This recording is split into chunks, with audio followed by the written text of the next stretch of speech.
ఓం శ్రీ గణేశాయ నమః. ఓం శ్రీ సరస్వతి దేవే నమః. ఓం శ్రీ గురుభ్యో నమః. ఓం సాయిరామ్. అనంతకోటి బ్రహ్మాండ నాయక మహారాజాతిరాజ యోగిరాజ పరబ్రహ్మ సచ్చిదానంద భక్త ప్రతిపాలక సమర్థ సద్గురు షేగాన్ నివాసి శ్రీ గజానన్ మహారాజ్ కి జై. Shri Gajanan Maharaj Vijay Granth chapter 15. Sri Ganeshaya Namaha.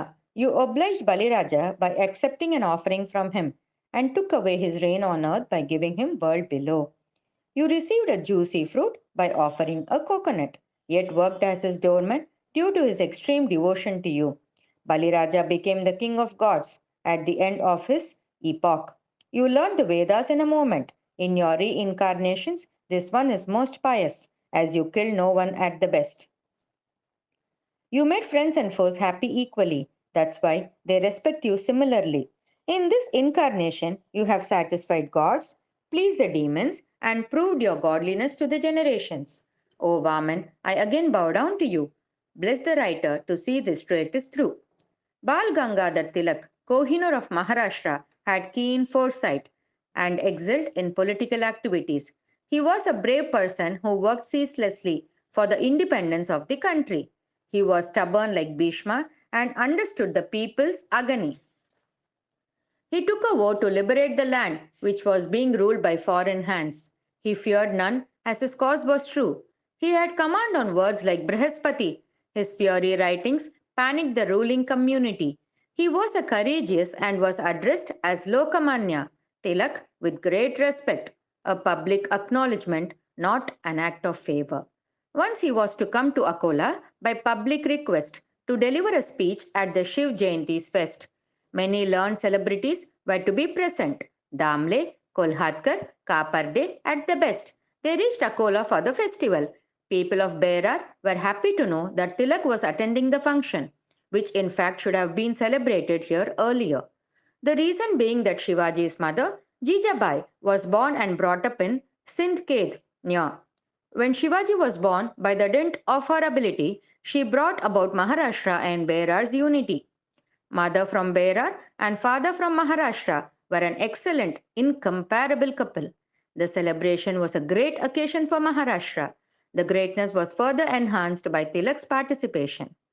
Preparation for the festival started a month ahead. Everyone participated happily with great interest. Officials for the reception committee were elected. So also volunteers were selected to lend dignity to the function. Many people wanted to invite Sri Gajanan. They said that Shivaji's service to the nation was victorious due to Ramdas Swami's benediction. So also Tilak's political uprising should have the saint's blessings. Some others did not like the idea. They said the saint may come naked and may even strike the Lokamanya. Others disagreed and still insisted that the saint should grace the place. He may at times act queer, but that would not matter. Some said Tilak was a great leader of the nation and Saint Gajanan would definitely attend the function. Most of them supported the suggestion of inviting Saint Gajanan to the function. A group of organizers went to Shegon to extend an invitation to Maharaj. Looking at them, the saint said to Kaparde, I will come on the appointed day. It is the birthday celebration of Shivaji. I will certainly appear on stage and demeanor in the company of the invited social reformers. Tilak is the most able leader fighting in the cause of our liberation. There will be no one to compare with him. I will come to meet him and Anna Patvardhan, disciple of Sri Narasingh Saraswati of Alandi. Kaparde was glad that Sri Maharaj accepted the invitation. He said to Kolhatkar that Maharaj was a gem of Berar. He could know everything that will happen at Akola convention, and acceptance of the invitation was a good omen for the function. They bowed down to Maharaj and went back. Only 8 days were left for the celebration. People at Akola were waiting for the arrival of Tilak. The function was to take place in the month of Vaishak. In Shak 1830, the day was Akshaya Tritiya, an important festival date. A huge pandal was erected for the guests who gathered from far and near to see Tilak at the fair. They also knew that the saint was to attend the function. That was an added attraction. Sri Gajanan reached in time as promised and sat on the dais along with Tilak, Patwardhan, Kaparde, Damle, Kolhatkar, Bave, Venkatarao Desai, and others. The meeting was called to order. After the introductory speech, the thundering orator Tilak stood up to speak. He said, "This is an auspicious day. Great Sivaji, who fought for the nation, was born on this day. Blessings of Ramdas Swami helped him to spread his name over all the country. So will the saints at this meeting. I sincerely hope this meeting is as victorious as great Shivaji's life and achievements. The nation today needs such meetings and functions. The sun of independence has set all over. There is nothing but darkness of slavery in the sphere. Any nation without independence is lifeless. It is necessary to awaken the people to enhance their love for freedom. Can the present government give us this training?" Hearing this taunting language directed towards the government, Maharaj got up and smilingly said, "Don't say that. It may land you in prison, arrested by the government." Thus saying, the saint started to chant his favorite hymn for some moments. The function concluded with great success. People appreciated Tilak with cheers. But the prophecy of Maharaj came true the same year. Tilak was arrested under Section 124. In the face of the ruler's strength, everyone was helpless. Renowned lawyers rushed to defend Tilak in legal process. Other devotees wanted to try the spiritual way to save him from the punishment. Dada Saheb Kaparde, a great man from Amaravati, went to Mumbai to attend the trial in court.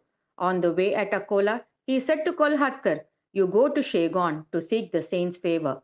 Request him to save Tilak from this calamity. I would have stopped here, but I have to rush to Mumbai city. Please go and request for his blessing." Kolhatkar immediately rushed to Shegon. The saint was sleeping as he looked on. He slept for 3 days. His night was long. Kolhatkar did not move away from there. He was Tilak's ardent follower. Water cannot boil without fire. Feelings of closeness cannot be reflected without affection. Maharaj woke up when 3 days were over. When he woke up, he said, "All your efforts will be fruitless. Remember that, in spite of the blessings of Ramdas, Shivaji was arrested by the Mohals. There can be no independence unless people suffer. Many instances can be quoted on this. If you remember the story of Kansa, you will understand what I say. I give you a piece of bread. Please deliver it to Tilak at the earliest." Though his going far away cannot be avoided, Kolhatkar got confused when he heard this. He bowed down to the saint with respect. He left for Mumbai with a piece of bread. He narrated everything when he reached there and gave Tilak the prasad he had. Tilak was happy. He commented, "Gajanan Maharaj is a great saint. Events may take a turn as he said. You will not succeed in this case. Government will follow the law as set. Rules are followed strictly when self interest is not involved." Maharaj said, "I would do some great work. This I am unable to understand. Saints are aware of past, present, and future. We are ordinary people. Let us see what the future holds." Tilak powdered the bread and ate it, as he had no teeth. Thereafter, he was sentenced to imprisonment and was sent to Mandalay for confinement. There he wrote his treatise on Gita. This was the great work the saint talked about. It has been acclaimed as the best throughout by saints and scholars all over. Many a treatise were written on Gita. Each one interpreted them at different angles. They connected the thoughts with various philosophies. Tilak's work stands aloft in this mingle. This spread his fame worldwide and made him a writer incomparable. Getting freedom wouldn't be as immense as writing this philosophical commentary. Possession is something material and transient. Work on philosophy is permanent. This writing brought Tilak great fame. He has gained an eminent place in the list of philosophers of our time. His work will be read over and over till the sun and moon shine in the spheres. A Chitpavan Brahmin boy from Karvir, Kolhapur, joined an English medium school. He passed matriculation examination. Then he joined college but failed at the intermediate attempt. While reading the newspaper Kesari, he read Oyama and Toho's biographies. Like them, he wished to go abroad and get technical training. They brought prosperity to Japan. He wished to do it for his country. He was helpless as he had no money. As all of us are aware, no one helps the poor. He went to Bandara to consult his friend. His friend was a teacher at Monroe High School who heard the proposal with a mind so cool. Though he liked the idea, he had no funds to spare. Nothing is possible without money, dear. The poor have to build castles in the air. Due to the hot summer in Bandara, they decided to go back to Kolhapur. Having heard of the great saint, they got down at Shegon station. They kept their luggage at the post office and went to the monastery straight. Bowing down to him, they sat there with folded hands. With his divine power, Maharaj knew the desire of Sridhar. The saint advised him as under: don't think of going abroad. You can get everything here. Material knowledge is of no avail. Strength of spiritual knowledge prevails. It can bring satisfaction to you. Sridhar experienced a sudden change in his thinking that reminded him of a saint at Karvir who used to talk like this to him. Sensing the confusion in his mind, the saint said a few words kind. Do not leave this holy land. One gets his birth here only if he has credit of good deeds in his hands. Yoga Shastra is superior to any other science. One well versed in it will never care for any other branch of knowledge. Knowledge of self, however, is more superior. Please try to experience that and don't go anywhere. Sridhar was very happy with the advice. He thought that the sun of his thoughts had set in the west and had risen anew in the east with fresh ideas. Only saints can bring in such change in thoughts because they are aware of all the facts. The saint said further, you will prosper here. Now go back to Kolhapur. Your wife is waiting for you there. The prophecy proved true, and Sridhar prospered well. He passed in BA and MA examinations and became principal of a college at Shivapuri in the Scindia's regime. Saints are gods incarnate on this earth. Those who get their blessings always prosper. Change in Sridhar's thoughts was due to Gajanan Maharaj. Such saints are found only in our holy land. Trees of heaven will not get roots elsewhere. May this treatise always show the right path to the devotees. Jai Gajanan. End of chapter 15.